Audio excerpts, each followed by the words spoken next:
Hello, welcome everyone. I am Hayden Lee, Master Certified Executive Life and Leadership Coach, and I'm also a accredited Enneagram practitioner, facilitator, teacher, and speaker. So I love all things Enneagram. I use the Enneagram in all of my work. And welcome to our Enneagram series.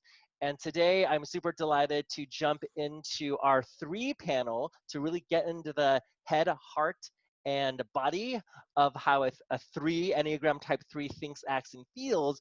And before we meet our outstanding panelists today, I want to give a quick overview of what the Enneagram is. So if you recall, the Enneagram is a system of development, a system of self-awareness. And the reason why I call it a system is because it's not just merely a typing tool. It really is a map, a roadmap to develop.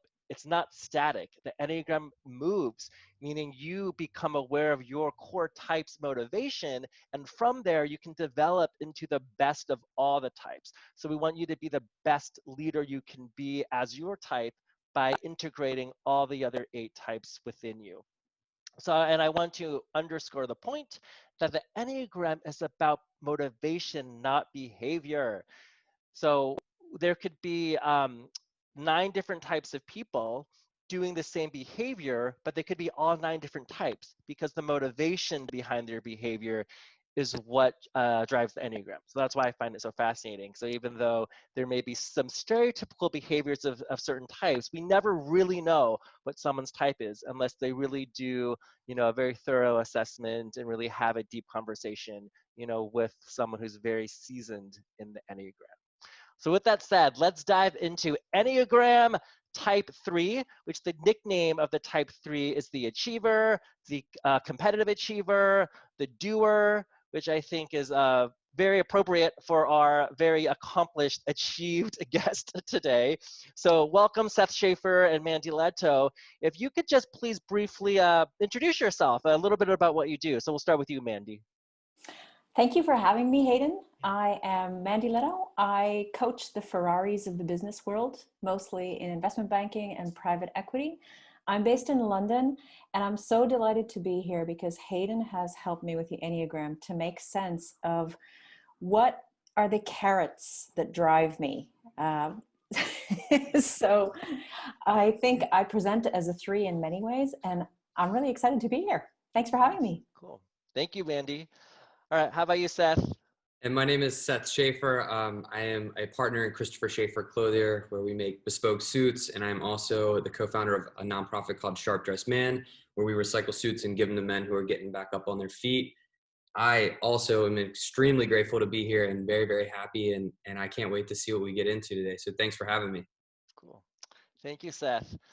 All right, so I love the Enneagram Type 3, and I might be a little bit biased, for our viewers who don't know, I also am an Enneagram Type 3. I'm a self-preservation 3, which I'll go into subtypes a little bit later today.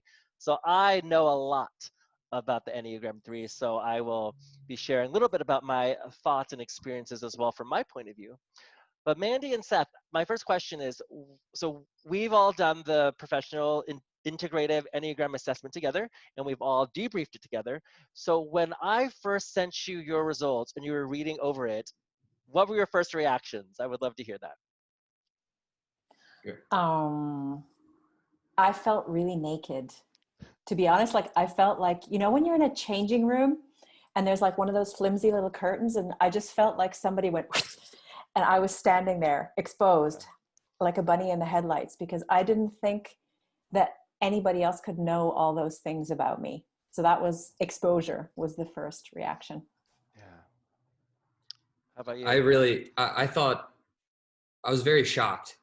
I was really shocked just because I've been fortunate enough to take other assessments and personal tests and things like that. And I feel like this was one of the first ones that was extremely accurate and not in all the good ways either. As we kind of talked about it, is you see some stuff in you and it really shines a light in different areas that frankly I never really look at. So I found it extremely beneficial to look at it from a different perspective and have someone, Hayden, guide me through how I operate, how I look at things, how I see things, and then what where can I do better? And at the core of it, that's really what I always am doing. That's what the 3 is about, is doing things. And this was a good opportunity for me to really think about what I need to do, which is something that sometimes I get a little lost in the sauce and I don't always sit down and think about it. I have to keep moving. So it was really beneficial. Nice. Thank you, Seth. So yeah, as the Enneagram, like I said, is about motivation, the core motivation behind our behavior. So the motivation for the 3 is about being the best and outshining the rest. That's the motivation, like this motivational need to outshine others, this motivational need to be the best.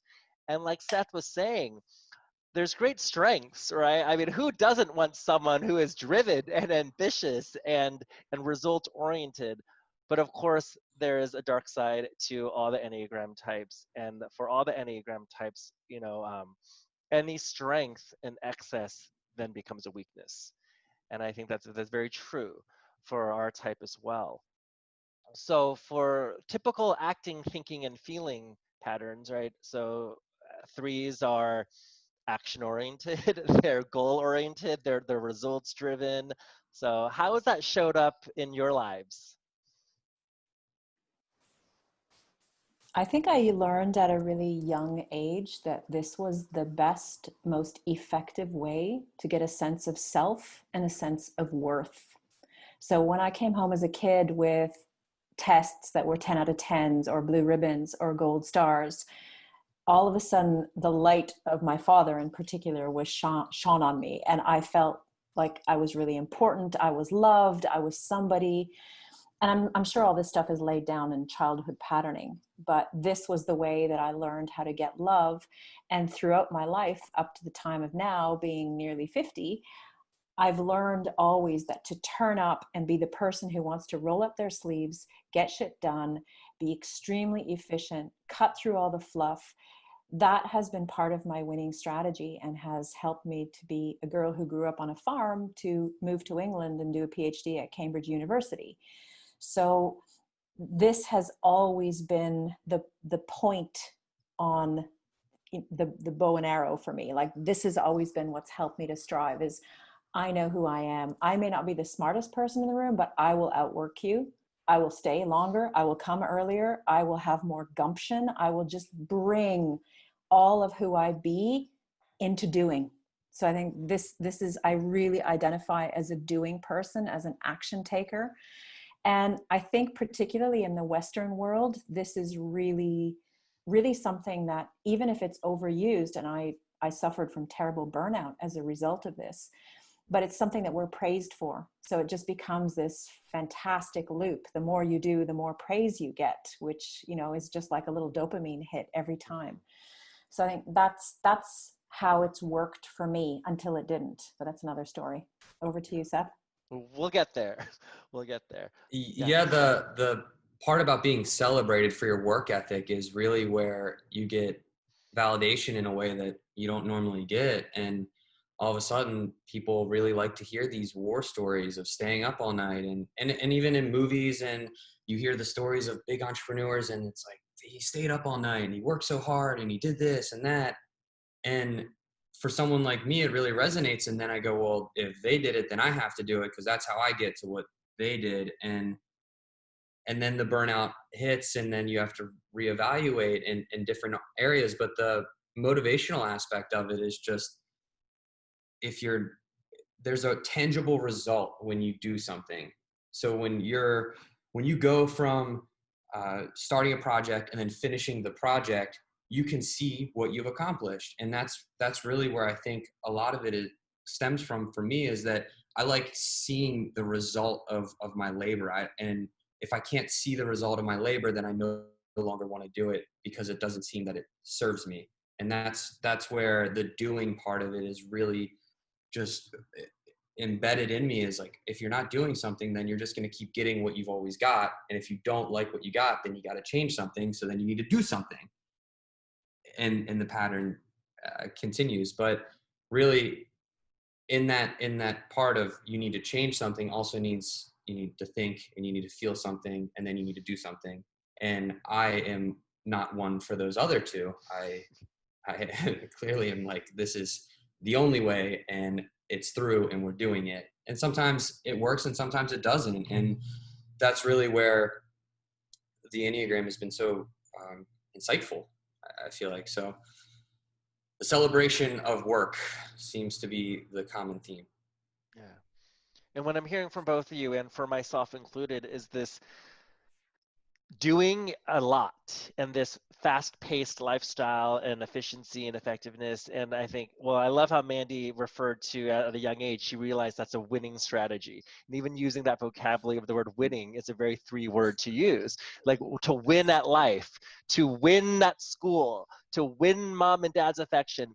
And Mandy bringing up the story of remembering being a little girl and, you know, getting good grades and getting praised for it. The Enneagram, there's been a long debate about nature and nurture, and the answer is it's both. So we were all born as threes, and we will die as threes. And that's the nature part. The nurture part, though, is how our behavior manifests itself is, you know, influenced by our childhood and our upbringing and our families. So I know for me, I am a three. And so I've always naturally, as a three, my nature has been to be competitive, and my nature has been to strive to be the best. And in my upbringing, you know, I do remember at an early age getting an A minus, and my dad, whether he was joking or serious, I don't know, but asking why wasn't an A plus.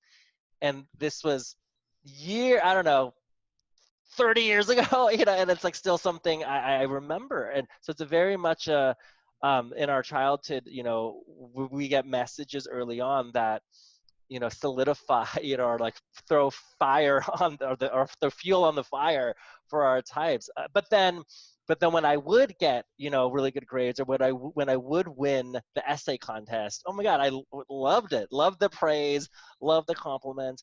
But tell me this though, but the praise or when we receive compliments, it's short lived. Right? It's like, okay, sure, I love it, but then I will dismiss it very fast and then be on this vicious cycle again of, all right, I need to work harder to get my next, you know, my next dose of self-worth. So how does that land with you two, that there's no shortage of praise that we get from others, but it's short-lived, and rarely do we really take it in? How does that land with you two? Do you know that scene from Star Wars? I can't remember which one it is, but there's like this big black, there's like a small walkway, and there's Darth Vader and some other person there. It's like this big black chamber. And this is how it feels for me when those things come at me, like, oh, well done, brilliant, accolades, celebration. It's like really good for a minute, and that's like the lighting of the lightsabers, like that zzz, zzz, just for a minute, that sizzle, and then it falls into that big black endless pit. And I'm just waiting for the next zzz to come. It's kind of sad when you say it out loud, but that's how it feels. It It just is falls sad. into that Yeah, like I big feel that black pit. sadness. So it feels like there's a constant need for more of this, that it's like, wouldn't it be wonderful to be able to kind of create this oneself? And this is like my great ambition, to create this oneself, as opposed to standing there on that windy little walkway with my lightsaber by myself, waiting, waiting for somebody to say something good. So it's kind of, it feels a bit lonely, and it feels, there's like a deep pit of sadness. All joking aside, it really feels like that. See, What about you, Seth? I feel like compliments are similar. You know, they come and they go, and I guess sometimes I can even feel like I don't deserve this praise, even to like a birthday, right? Like holidays and birthdays, I'm like, you guys are rewarding me for something that's natural. You're saying happy birthday, whatever, and it's like, I just existed. I didn't even do anything to get this praise. I didn't do anything to get this celebration. And like, I think one of the interesting parts though is not of getting the self compliment, the self, like, I feel good when I achieved a goal. And that is kind of that seems to have more of an everlasting effect, that when I set my mind to something and then I achieve the goal, that is really like gasoline on the fire. And similar, it doesn't last long, but it invokes this big fire that's normally enough to keep me going till I get that again. Whereas the compliments they don't have as much weight to them, unless it's really that one-to-one connection that, you know, as the self, or as the one-to-one three is like when it's really close people that I care about their opinion, or I value their opinion, then it really means a lot to me. But when someone that you see and you're hanging out with, they're like, oh, you're all over the place, you're working like crazy, you're like, yeah, okay. And then you just keep moving. So I think really the interesting part is when you kind of put the mirror up and you look and you go, what did I achieve? And then that makes me feel good. And then I want more of that. Whereas the validation from someone else's opinion doesn't have the same gravity, in my case. Yeah. Can I add one thing, Hayden? Yes, please. I think there's also this, when something good happens for me, it feels a bit like I'm glad the worst case scenario didn't happen. Like, I'm glad I can still hold on to this top position. So it's almost like holding on to not losing something, as opposed to winning at something. Like, oh, I'm glad I'm not second, or I'm glad I'm not third, as opposed to, holy hell balls, I got first position. So it's more like, oh, I'm glad I didn't fail, as opposed to I won. There's a slight nuance there. Absolutely. Yeah, that's always a thing, is like failure is not like second place. That's not an option. It's not, and that's where it gets really difficult, is the compliment to yourself and the compliment from others and things, is that there was no other option so you giving me a compliment of being number one doesn't feel like anything, because that's just what I was supposed to do. That's like the only option I had was not failing. So it's a relief. Right, if that makes sense, is that it's a relief, but it's also doesn't give you the gratification of I'm number one. It's more of like, yeah, I didn't fail, and that was my job, and that was what I was supposed to do. If that makes sense. It makes sense for me. I mean, and it reminds me of, I always use this example of escape rooms. So I love doing escape rooms with friends. They're very fun. But the point of an escape room is to win. The point of an escape room, if I'm paying this money, I'm doing this escape room to escape and to win in the best time possible. And then to have friends that want to do them to enjoy each other's company for the experience, WTF? No, we came here to win. You know, so I think it's just interesting how, like, for me, like, so it's just natural. It's like, well, if I'm going to do something, I'm going to win at it. But with Mandy talking a little bit about the sadness, I think is a good segue, which the 3 sits in the feeling center of the Enneagram. So the Enneagram has 3 centers. There's a feeling center, a thinking center, and an action center. So 2s, 3s, and 4s sit in that feeling center. And then there's also 3 main emotions that the Enneagram types grapple with. For types of 5, 6, and 7s who sit in the thinking center, their main emotion is fear. For types 8, 9s, and 1s who sit in that action center, their main emotion is anger. And for types 2, 3s, and 4s who sit in the feeling center, our emotion is sadness, or shame, or self-worth. So Seth and, well, Mandy alluded to it, so I'll start with Mandy. Tell us more a little bit about the underlying sadness that's always there for the 3s that most people don't see, right? Because we are this picture of success and ambition. Sometimes the 3 is known as a chameleon or as a fox, because we can basically adjust to any situation and we look good doing it, and no one would ever know that we're perpetually sad. So how does that resonate with you?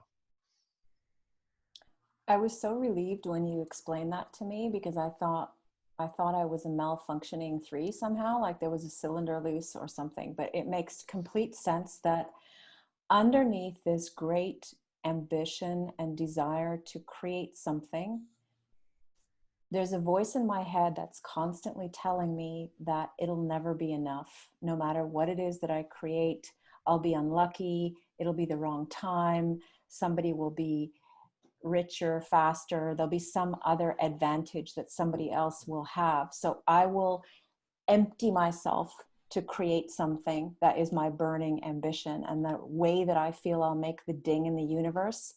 But even in process, the constant tape that's playing in my head is that it's never going to be enough, but I still must deplete myself anyway in the tiny, tiny little hope that something might happen. But it's kind of this Eeyore energy, like, oh, wow, it's never going to work out for you. And yet I must keep going. So it's like these weird bedfellows of Eeyore and this like, go, go, Terminator and Eeyore. That's how I feel. It's this combination of these two things. And deep down inside, although I have this little inkling of hope when I'm creating something in the world, particularly like my real life ambitions, there's like this wet blanket over it all the time. Like, don't get your hopes up too high. It's not going to work out. It's bad timing. You know, it's the sad trombone sound as opposed to like the clarion call of the trumpet. And that makes me really sad. Like, it's that constant underlying sadness that I try to cover up with looking good and being extra optimistic and owning the room and having tons of energy. And then I kind of come back home and get in my pajamas and it feels empty. Yeah. Seth? I can certainly relate to that, and I can relate to that, but I'm also I've been really fortunate that in the last couple years, like I felt more like that a few years ago when I was really in the thick of my work cycle, and I was doing so much and was in that, it was right before I learned some valuable lessons about burning out and things like that, that I had this this idea that the only person that could fix the problem is me. So it wouldn't be beneficial to talk about the problem because no one needs to know that I'm not 100%, and no one can fix it anyway. So I'll just read a bunch of books and then that will fix the problem and I'll fix my own problem. And that is not how that did not work. But ultimately I found myself achieving the external things of everything that I thought I wanted, and it left me in the same miserable place. And it really wasn't until I started getting a lot of really smart people around me, people I can trust, and people that I was able to actually be really vulnerable with, that were able to push me in different areas where now I don't necessarily feel that same way, because I feel very comfortable in my skin. And a lot of that comes from detaching the what I do for work is me. And that really that is like the most painful process I've ever been through in my life, where I thought my identity was who I am, is what I do. And if I was to take Hayden and not you weren't an executive coach, if I put you in any realm, anywhere of any job ever, you would be the best at it. And that's where it doesn't make you different. It wouldn't change who you are if you didn't do what you do. You would still be the same person doing this absolute best you can with all the same mannerisms in a different occupation. And really, that transition allowed me to really start to lift the bottom up, if you will, where when I can be open and honest with people and communicate about what's going on or where I'm at, I no longer feel like I'm holding everything in, because finally I'm like releasing the steam so the pipes don't burst, metaphorically. So that's really where I've been super fortunate, is that since I moved here and had a lot of obstacles and even working with you and the Enneagram and learning more about myself, realizing that one of the big kinks that I overcome is not sharing enough information. Finally starting to share a little bit allowed to really brighten my mood, or I guess lift some of the anvil off, if you will. Mm-hmm. Yeah. So now I feel pretty good. Well, Seth, you sound like a pretty evolved 3, which is good, because you are doing the work of becoming a healthier 3, which is sounds like, what we all need to remind ourselves as threes is that we are lovable for who we are, not what we do, right? Really, it's like it's a constant reminder. It's like we are deserving of love, we're worthy of love because of who we are, not what we achieve, not what we accomplish.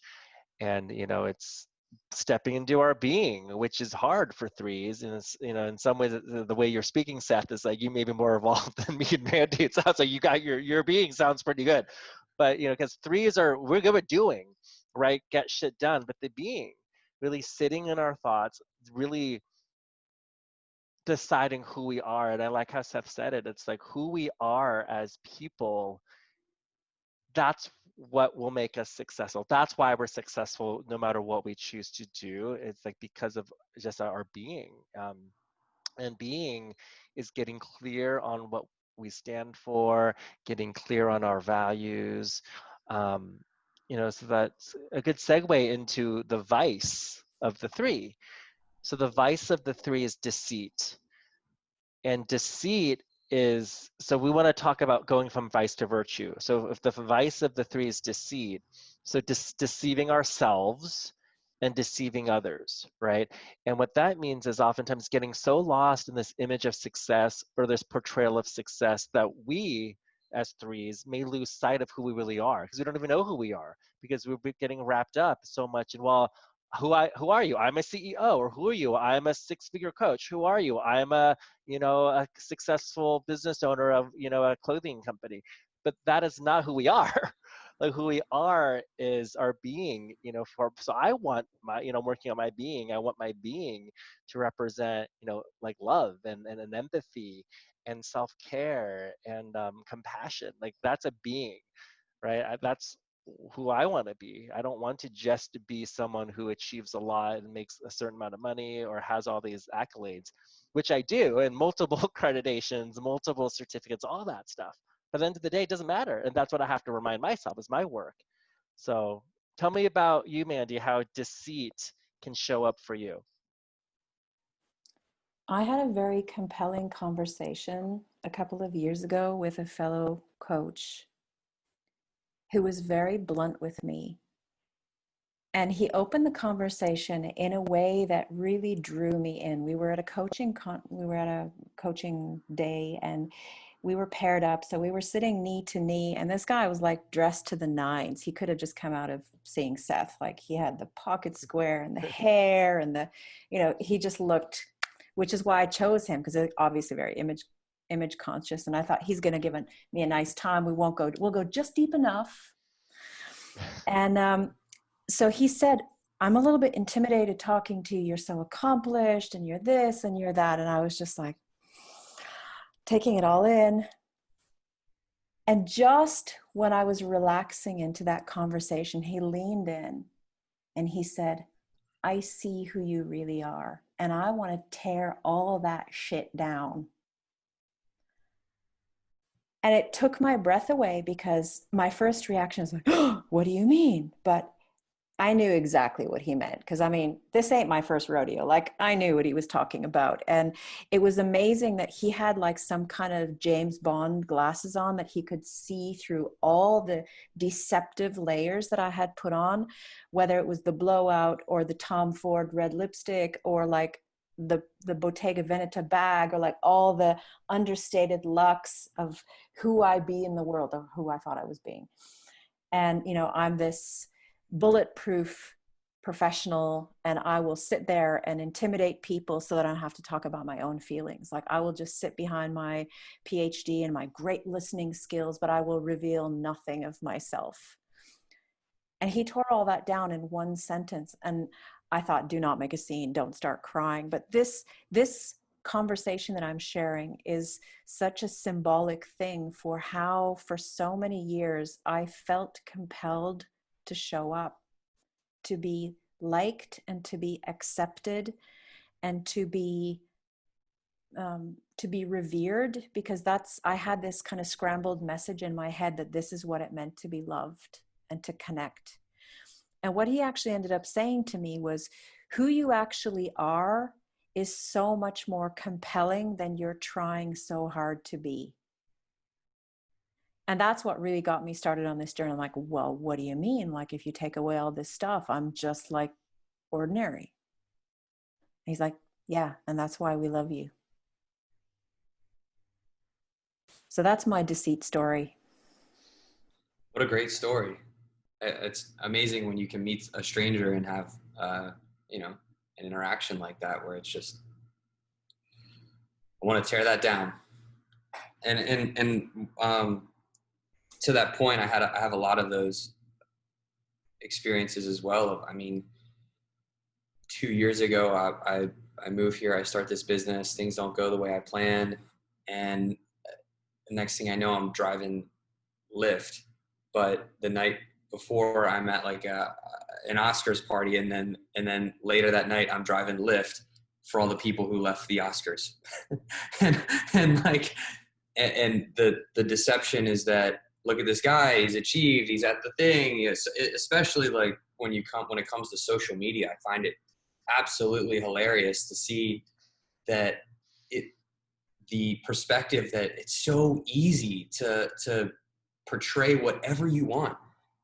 I could know absolutely nothing about a subject and portray that I'm an expert on it on social media. Just by simple Google searches and having a photographer take pictures of me in different places, I could look like I'm a millionaire in Thailand. And like that type of self fight where you're incongruent with yourself, and it's that I want everyone to know I'm this way, but really I'm this way.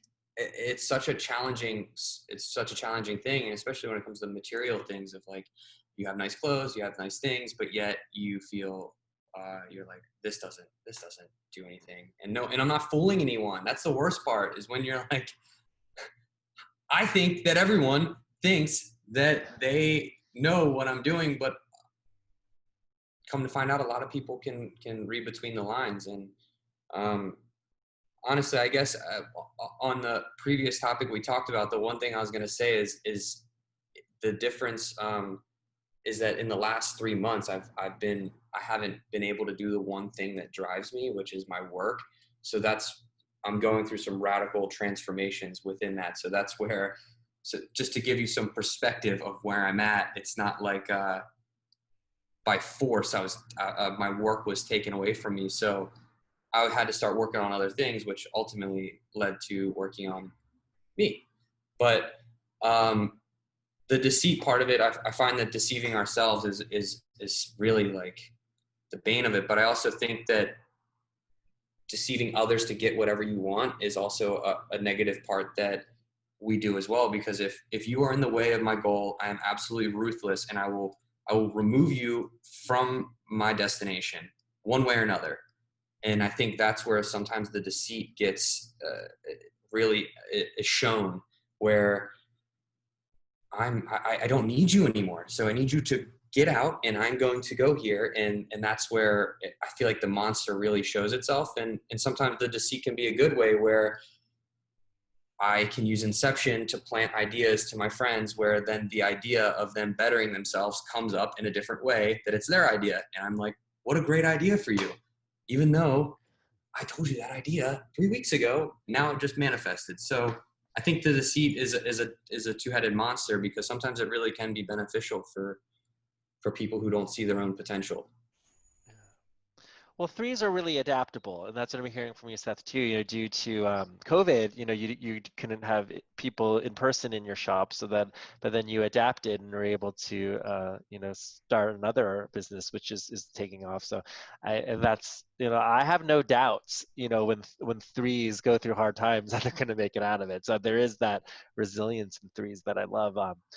Another point I wanted to make for both of you is, Seth, you talked a little bit earlier about you getting better at sharing your emotions and sharing how you feel, even the you know, scary parts, or even the not so good parts. And what Mandy was talking about when she had that really powerful coach who told her, you know, I want to tear through all this shit, and Mandy making the point that she's good at getting others to share their emotions, but not sharing her own, and not talking about herself. And the thing with threes is sometimes that deception is We are not afraid to share, but we will share things only that we want you to hear. Like, I have no problems talking. I have no problem sharing as much as I want.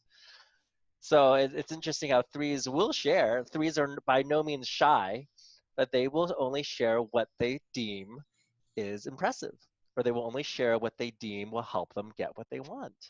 Right? It's so fascinating. As I said, there's a little bit about the deception, borderline manipulation, which Seth talked about. Like, we will share and be charismatic. We will, and it's just so interesting.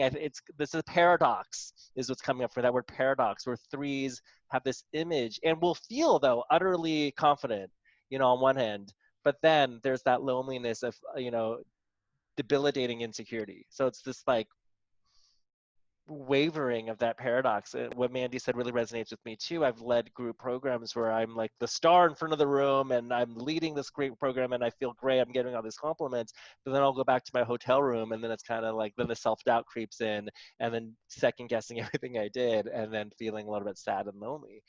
So that's what threes don't talk about, that vulnerable sadness.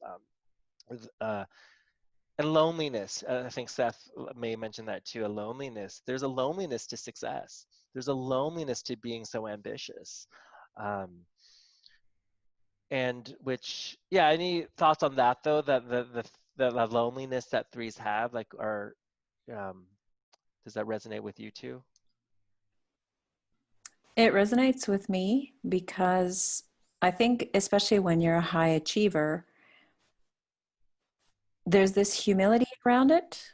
I don't like to rub the success in people's faces, but I'll quietly leave it sitting there so that people will notice it. Yeah. And it's a really tricky thing because it can feel a bit show-offy, even if it's understated. But on the other hand, it's a separator. The achievements can become a separator because I think I certainly know, I don't know about you, Seth, but I certainly know at the end of the day that all connection is about one person to another. Connection is the thing that I crave. It's not actually about the winning for me. Winning is somehow the vessel or the means to create the deep connection that I crave, because I feel that somehow just little old me on my own, without looking a certain way, dressing a certain way, achieving certain things, I feel that me by myself can't possibly be enough. I need to be embellished to be good enough. And so the loneliness is this kind of like this double lose thing, because on the one hand, I know that by winning and achieving, that's a separator, because there can only be one person on the number one podium. It's not like a group thing, unless you're like a synchronized swimming team or something, but that was never my game.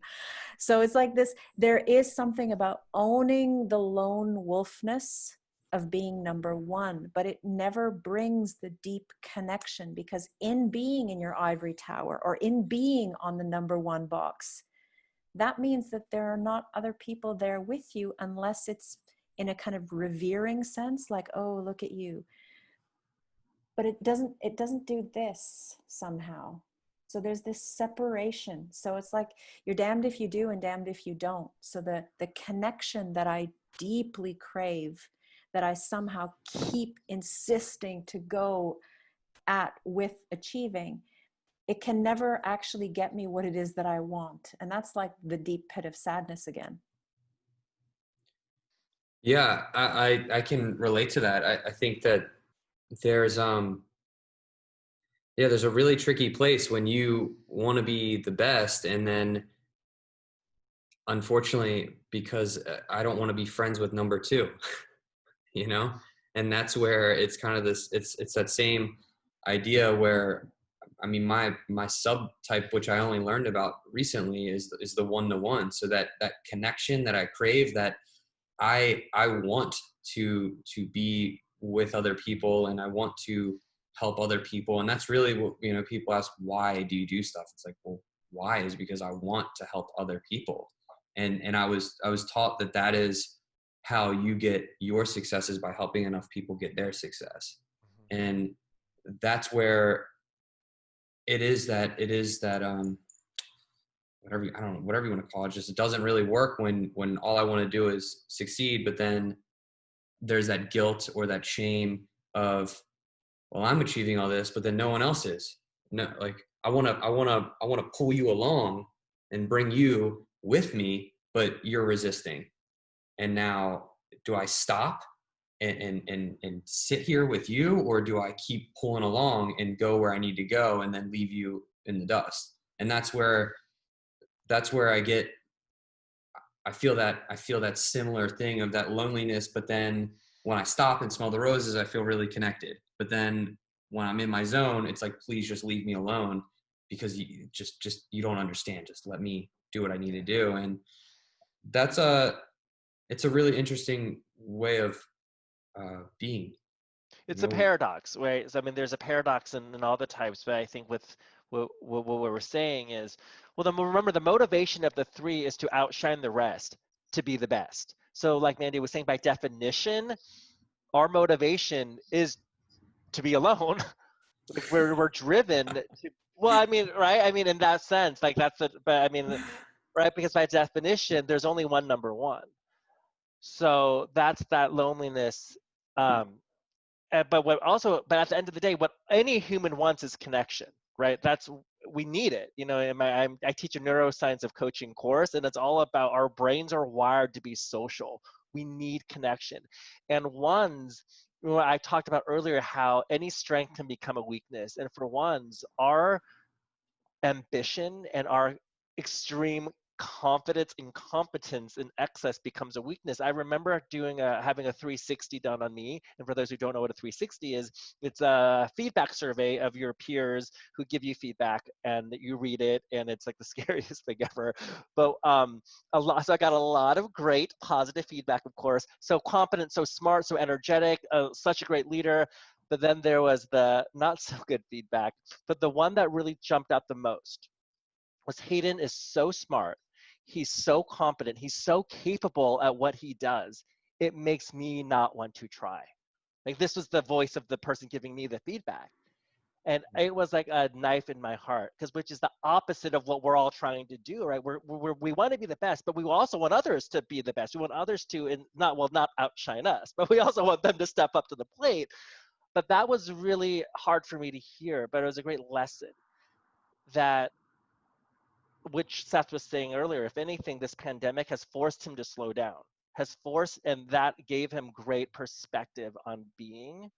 And that feedback survey for me gave me really great perspective that my drive to success and my drive for ambition, which I thought would raise others up, in excess, it was actually giving the opposite effect. And which is a good segue into our lines of development, because I think we've talked a lot about how there's a lot of the dark side of the three. So they're the lines of development in the Enneagram. Like I said, the Enneagram is not static, it's a map. We can move around it in order to be our best selves, to be the best of our type. So the three has lines to 9 and 6. So 9 is the adaptive peacemaker, and 6 is the loyal skeptic. And there's different ways to use the lines. I won't go into too much detail how to use them specifically. I want to be able to highlight the best of both types, of the 9 and the 6, and that's how 3 can move into either of those. So the best of the 9, the adaptive peacemaker, is truly learning to relax, truly learning to go with the flow. The 9 values balance and harmony and peace above all else. So the 9 is about go with the flow, relaxing, and genuine humility, like genuinely taking other people's feedback, genuinely looking for other people's perspective, releasing attachment to the outcome, not needing to be number one, and just enjoying being. That's 9 superpower. They're just in one with the earth, right? They're just like harmonious, and they just go with the flow. The best of the six, which is the loyal skeptic, the loyal part is about loyalty, putting others first, truly valuing the team before yourself. And the skeptic part of the six is actually there's the positive, the skepticism is being discerning, actually taking time to look at what could go wrong and being honest with your feelings of fear, insecurity, and doubt. We all have them. And the best of the six is they actually talk about it. And we know as threes, we don't often talk about that. So with those two lines of development, the nine and six, what jumps out at you two as something that you could take with you after our call today as one way to develop a little bit your threeness? I like the idea of learning how to relax fully. That's something that I find, this sounds bonkers, but I find holidays sometimes really stressful. And my way of relax, we went away on holiday to the Caribbean and I read 12 books. And I found it really hard. My husband challenged me, like, just do nothing.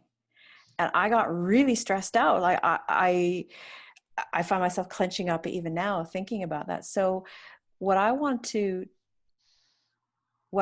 practice is allowing more spaciousness. And I find myself immediately looking for like a 10-step plan to be better at relaxing, which the irony of that does not escape me. Yeah. You can't do being. Being is not something you check off a list. Yeah. And I think this is my real developmental area. I've done a lot of work on this, but there's still the learning how to trust the value of the being, because it's so much more abstract than the tangible output of doing. You know, like Seth was saying, he wants to make something, you can see it in your hands. And I relate to that. You can see the output of your work, but I still feel myself sliding into looking at being as like, what's the output of it? I'll do the being, but like, what's the tangible thing I'm going to get at the end of it? And it's for its own sake.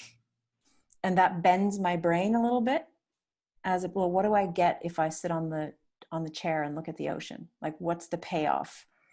So I think it's learning how to relax into that and learning how to trust that will stretch me and grow me in new ways.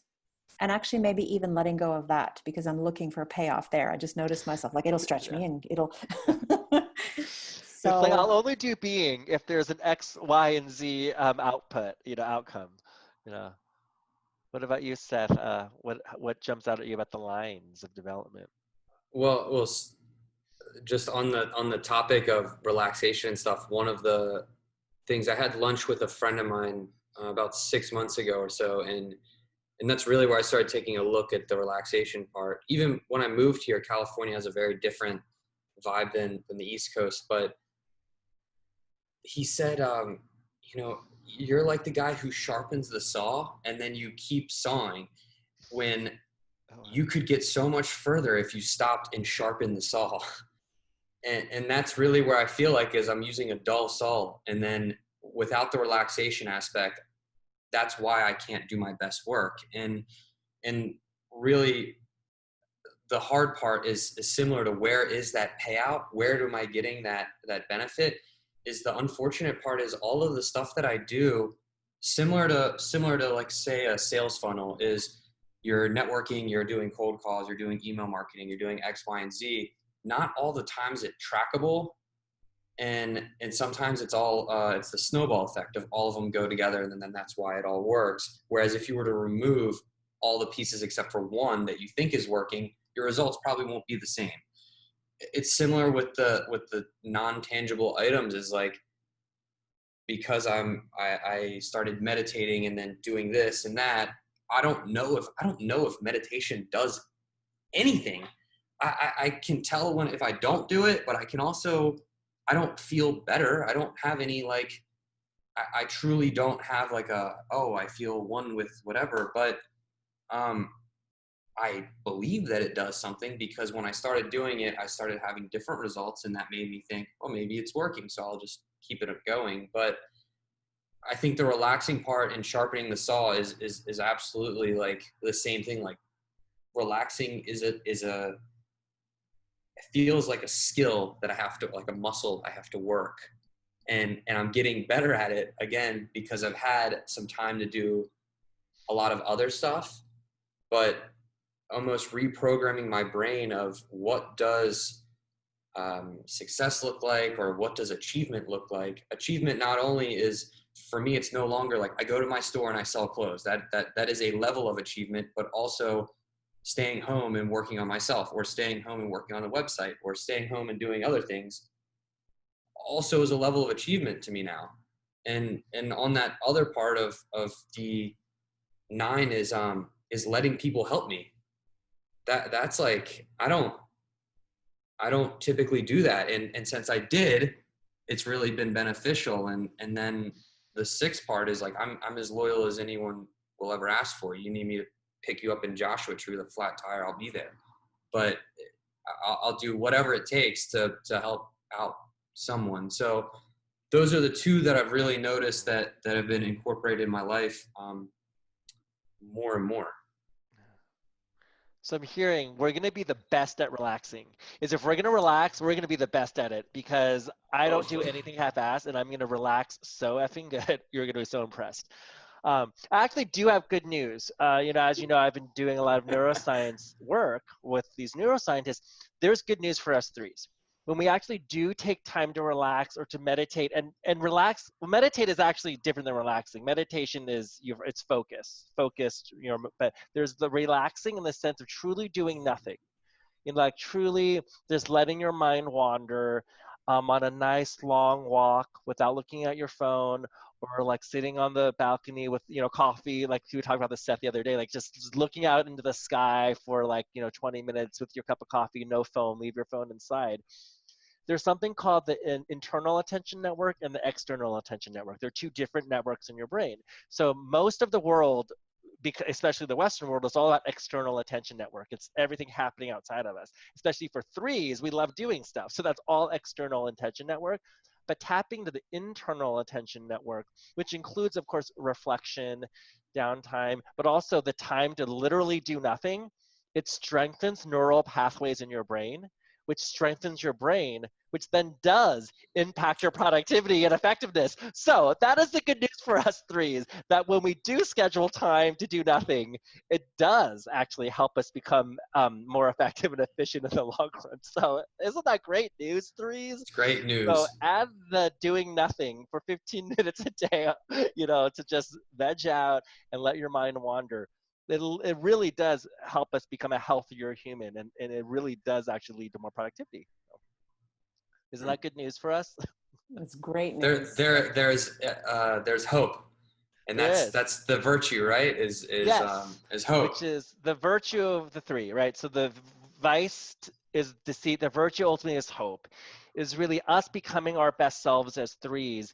Is about really believing that who we are is enough.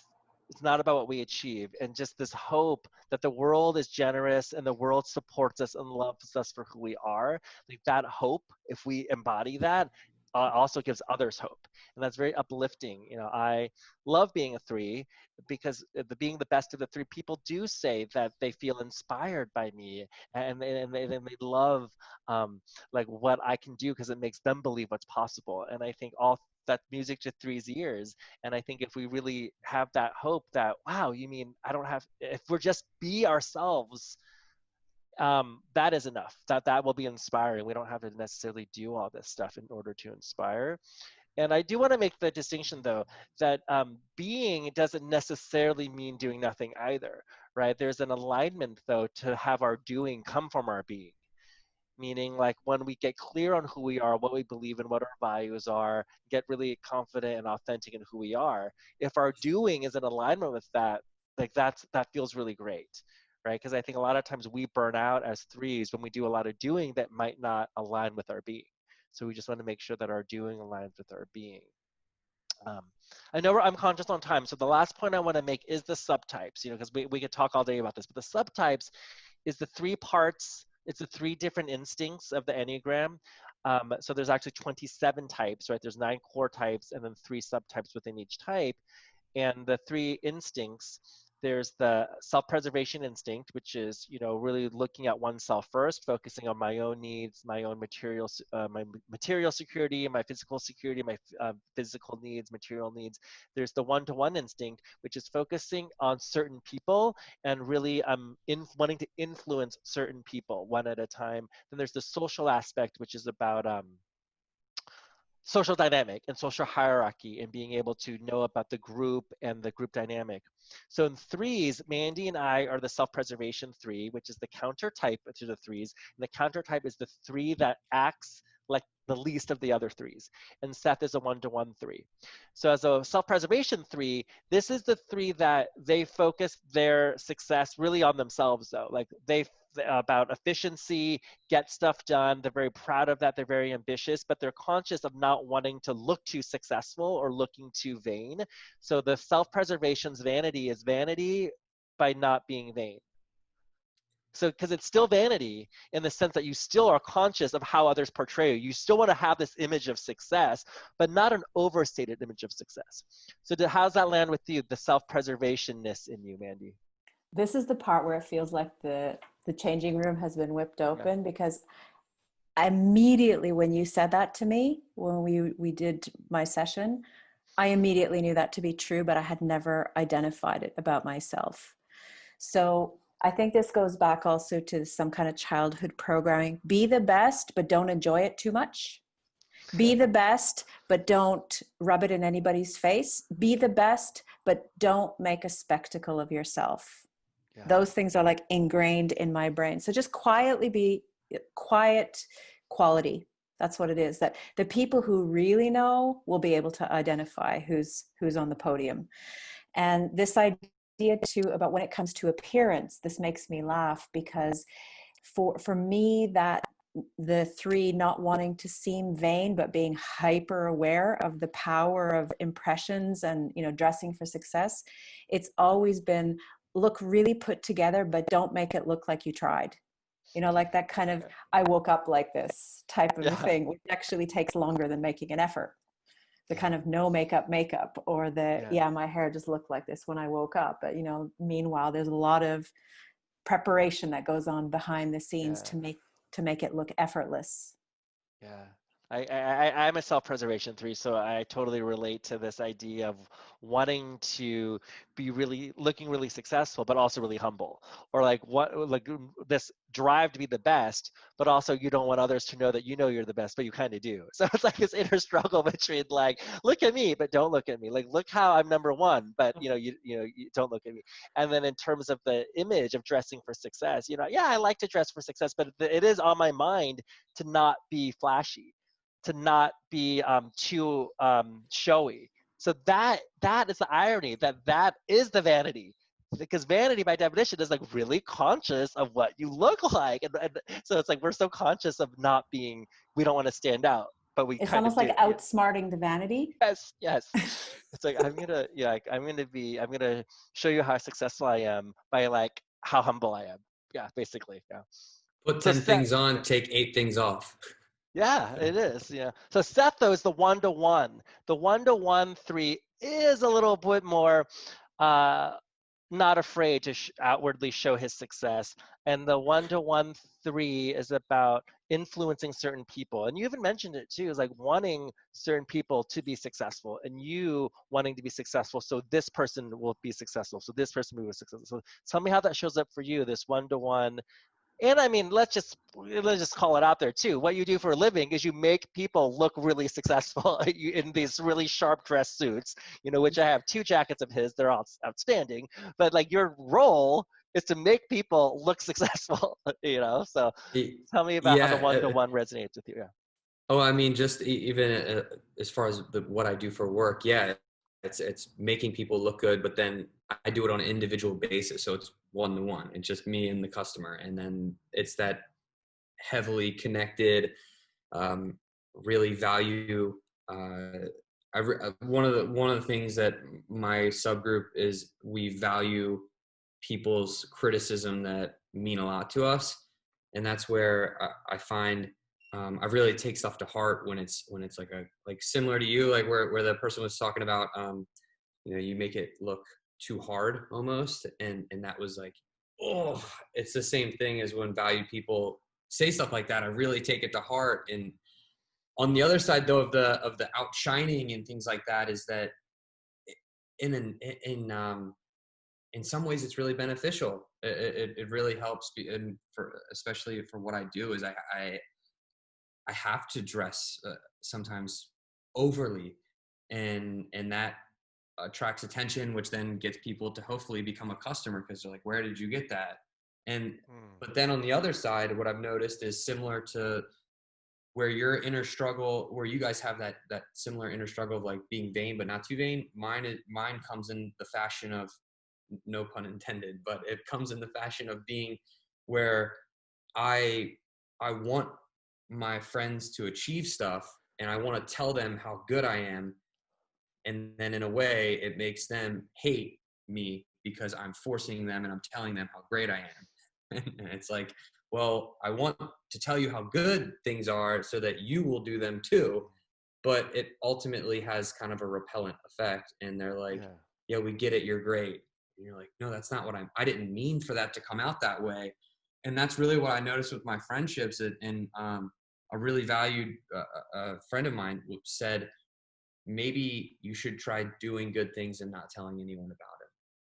And when good things happen to me, I share them sometimes, and sometimes I don't. Sometimes I just keep that for me. And that's one of those things that kind of checks the boasting or whatever in check, because I want to tell everyone, like, I've had amazing things happen. Look at all these amazing things. And then everyone's like, we get it. Okay, relax with that. So that one-to-one part is I really value deep connection, and I really value the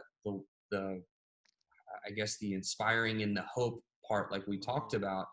But the negative side is that if you're too flashy or you're too boastful, it doesn't inspire, which is all I want to do. It doesn't give hope, which is all I want to do. So that internal non-congruent thing, it's really it's challenging. It is. It's like I said, it has the it's counterproductive, basically, which kind of goes back to our lines of development. It really just going with the flow and just being who you are, that in itself is what will inspire hope in others.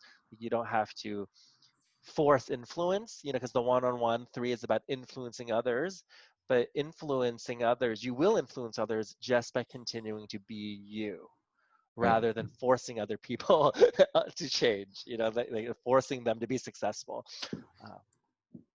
Wow, well, this has been awesome. I could talk another 2 hours with you too. This has been a fascinating conversation with my fellow 3s. So I would love for you to wrap this up with 1 or 2 final sentences on what would you like the world to know about when the 3s are at their best. Yeah, when the 3s are at our healthiest, and when 3s are at our best, who are you? And what do you want the world to know about who you are when you are at your best 3? The first instinct that comes up for me is fireworks. Like, that's how I feel. It's just like this, baby, I'm a firework. That's how I am when I'm at my best. I'm colorful. I create bang in the best possible way. There's celebration, there's fun, there's a sense of awe and possibility. That's how I feel like when I'm at my best. I love that. What about you, Seth? It's funny you said that. I was thinking a cannonball. like it's a loud sound, and you look and you're like, what was that? And then it's doing something immediately. But I like the firework more. The showmanship is much better. But I do agree. It is I will do whatever it takes, and I will do it for you, and I will help you no matter what. And at the end of it, the very, very deep root is that I care. I care a lot about a lot of things. And I don't, even though I may seem like I have a very narrow mind of all I want to do is get the stuff done, I also really care about the people that I work with and everyone around me. I really care about your success equally to mine, because there is that juxtaposition where my success is only as valuable as the people around me. where if I'm at the top, I don't want to be alone. I want you to be with me. But so really is this a 3, I think, is someone who cares ultimately a lot, not just about the way people think of them, but also about the people themselves. And sometimes we have a funny way of showing it, but ultimately I do believe that's our root. Yeah. Thank you so much, Seth. And it's interesting how you're saying cannonball, Mandy's saying fireworks. I always say I'm dynamite. So it's like it's the same metaphor. And I love what you said, Seth, is, yes, as threes, we know we can be a little bit like overzealous or overambitious and so much doing. So I think all three of us are working on slowing down, working on relaxing. However, at the end of the day, when we are at our best, we are explosive, we are magnetic, we are charismatic. We want people to succeed. And I love what you said. It's because we do care. That's at the end of the day. Like, I care so much about the people I care about. I care so much about my clients. And I always talk about, like, I'm fighting for you to succeed. I am on fire for you to succeed, for me to succeed, because we can change the world. Let's make our dreams come true. And that's where threes really shine, is they can really inspire the masses, right? To really step up and to be their best selves. And that's what we ultimately want. So We're all the literal explosives. That was yeah, our thing. we But are, we're a dynamic cannonball firework, that's right. So, Well, to your and point though, was we genuinely, I think we genuinely feel like irking in our stomach when other people aren't successful, and like you're like, I want it for you. Sometimes more than they want it for themselves. yeah, I think that's the issue that we need to check in with, is that's the thing, we can't want it. I can't want your success more than you do. So then that's when we need to chill out and back off, right?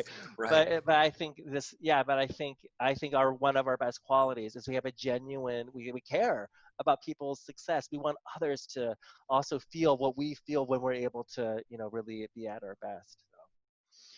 Well, with that said, I want to remind both of you that, and a reminder myself too, that you are loved, and I love you for who you are, not what you achieve. And it's a good reminder for me too, that if none of us in this room ever achieve anything ever again, or win any award, or do anything prestigious, we are amazing already because of who we are. And I think that's an important part to remember, that we are loved just by being, not from our achievement. So with that said, thank you, Seth. Thank you, Mandy. This has been outstanding. It's so much fun. Any final words? It's been an explosive evening. Thank you for having us. Yes.